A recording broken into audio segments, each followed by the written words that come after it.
هم د دې قام د یووالي دپاره د پرمختګ لپاره دا هوډ کړی دی چې موږ به تر هغه څو پورې نه ولاړېږو چې تر څو پورې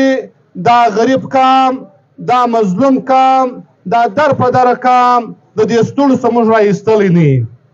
خو تاسو ولیدله چې دلته مشر منظور پښتون رالی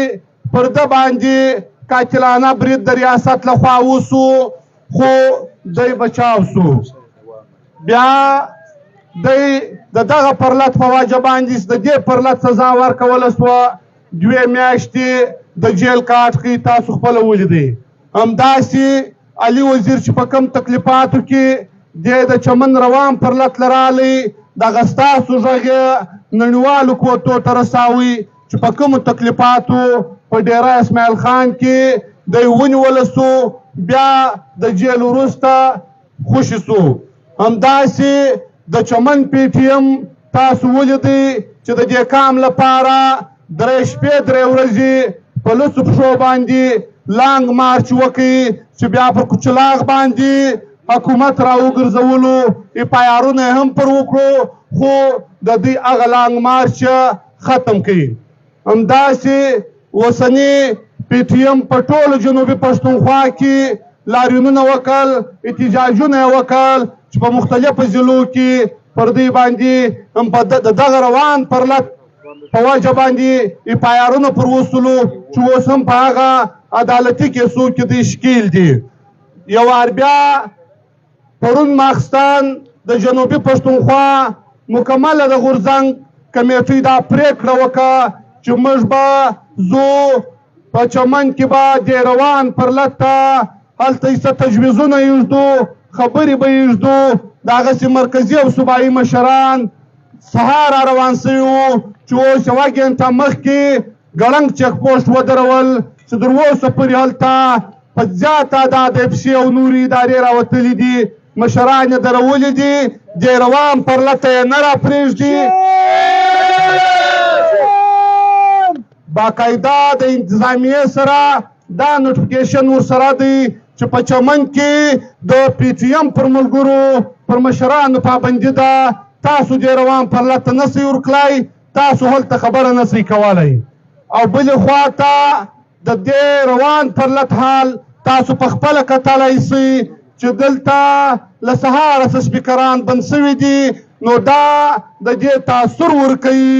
چې حکومت او دلته څه خلک پر یوه لار دي هغه د پی ټي ایم موقف نه پرېږدي هغه د پښتون افغان خبره پر مخ نه پرېږدي نو موږ و د ولس ته و دې قام ته دا خواست کوو چې د خدای په خاطر باندې دا د ډیورنډ لاین اخري جنگ دی راسي لاسونه سره ورکو سره ودرېږو نور دا قام د بدبختۍ راوژغورو هم تاسو ته معلومه ده چې دلته په وار وار د پی ټي ایم سره د ملګرو سره غلط امیز رویه سوې ده خو لا موږ تر اوسه پورې په دې خیمه کې شپه او ورځ لکه چوکیداران موږ دلته ناست یو ځکه موږ دا وعده کړې ده چې موږ د دې قام چوکیداران یو موږ ته دلته هر څوک محترم دی د دې قام هر کس موږ ته محترم دی هغه که هره پارټۍ ده هغه که لغړی ورور دی هغه که یو مذهبي ورور دی هغه که قام پرسته ورور دی دا ټول زموږ د قام خلک دي دا موږ ته محترم دي خو دا یو خواست و دې ټول قام ته کوو چې راسئ د یووالي خبره وکړو هغه دښمن مې زورور دی نن ما نه پرېږدي سبا تا نه پرېږدي بل سبا بیا تا ته بله ایجنډه په لاس درکوي چې فلانی مه پرېږده نو موږ تقسیموي بیا به دی پر دې ځای باندې پاسپورټ لاګو کوي د دې لپاره پکار دی موږ سوچ وکړو دا پی ټي ایم مشرتابه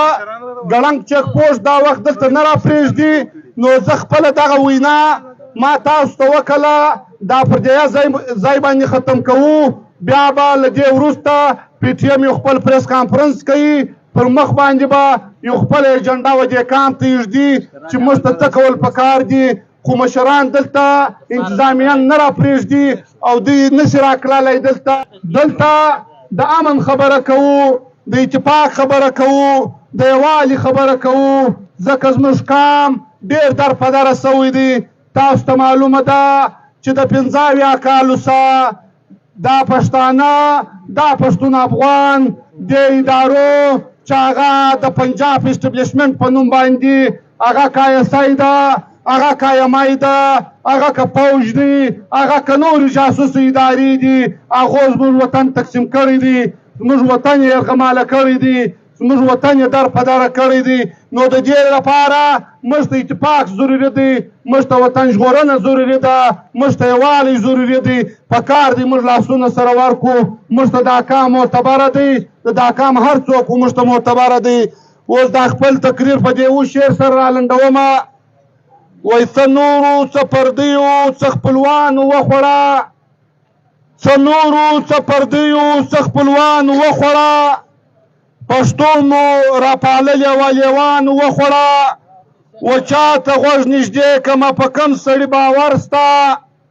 و چاته غوږ نږدې کمه په کم سړي باور سته، چې زه په نازېدم هغو یارانو وخوړه. شملې یې وي پر سر هغو د خاورې سودا وکړه، شملې یې وي پر سر هغو د خاورې سودا وکړه،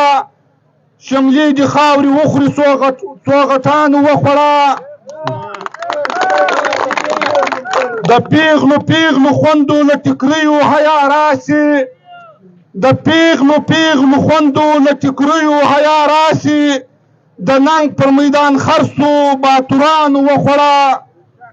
ما چغې کړې چې ټول په یوه خوله یوه جرګه سي، ما چغې کړې چې ټول په یوه خوله یوه جرګه سي، ملګرو دوکه راکه شاه زلمیانو وخوړه. هیڅوک د کام پر غم نه دي یو بل ته سره غله دي، هیڅوک د کام پر غم نه دي یو بل ته سره غله دي، په چل چل پښتو ژبه صاحبانو وخوړه. درویشه سترګې سپینې شوې حیا له سترګو لاړه، درویشه سترګې سپینې شوې حیا له سترګو لاړه، بې وسه ورته ګورم ظالمانو وخوړه. ستاسو د توجه یوه نړۍ مننه.